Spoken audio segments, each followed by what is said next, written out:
Bloomberg Audio Studios. Podcasts, radio, news. The Stock Movers Report, your roundup of companies making moves in the stock market, harnessing the power of Bloomberg data. Now let's look at some of the stocks on the move today here in Europe. I'm Caroline Hepkin. I'm joined by Bloomberg's breaking news editor Louise Moon. Hi, Louise. So Novo Nordisk shares are starting a crash diet this morning. Indeed. I mean, down as much as 11% this morning. That is after their new weight loss injection that it didn't meet the primary endpoint, so the trial wasn't as successful as hoped in comparison to Eli Lilly's direct comparison. So in terms of figures, Novo's drug, Cagrisema, achieved about a 20% weight loss, and Eli Lilly's comparative drug achieved about a 23.6% weight loss, so it's less effective in that sense. It's essentially the latest setback for Novo. Obviously, there's been a lot of increased competition in the space, particularly from Eli Lilly, their main competitor in the US, and this is kind of their latest setback for their fresh new product. Yeah. Essentially, next generation of sort of product, as obviously everyone also starts to move to pills rather than injections, and there are more comparisons company to company in terms of what is being brought out. The weight loss over 84 weeks, can't quite work out. 84 weeks is just over a year, right? Yeah. So that's over 20% weight loss in over a year.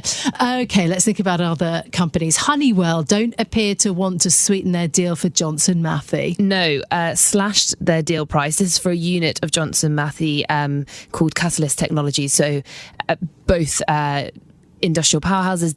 This unit makes enzymes for industrial processes. So it's one of their units that Honeywell wanted to buy. Initially, it was for 1.8 billion. And then this morning, they say that the price has been slashed to 1.33 billion. They've also extended the deadline to get it all done, to get all the regulatory approvals, etc., and to push the deal through. The context being that Honeywell had wanted to walk away, partly on concerns over regulatory approvals. So this is a salvage deal, but at a not so sweet price. So Johnson Matthey's shares plunged on the news. Actually, they plunged about 17% this morning. So obviously still being bought, but getting less money for that. And that's despite them pledging to return £1 billion of that, £1 billion to shareholders.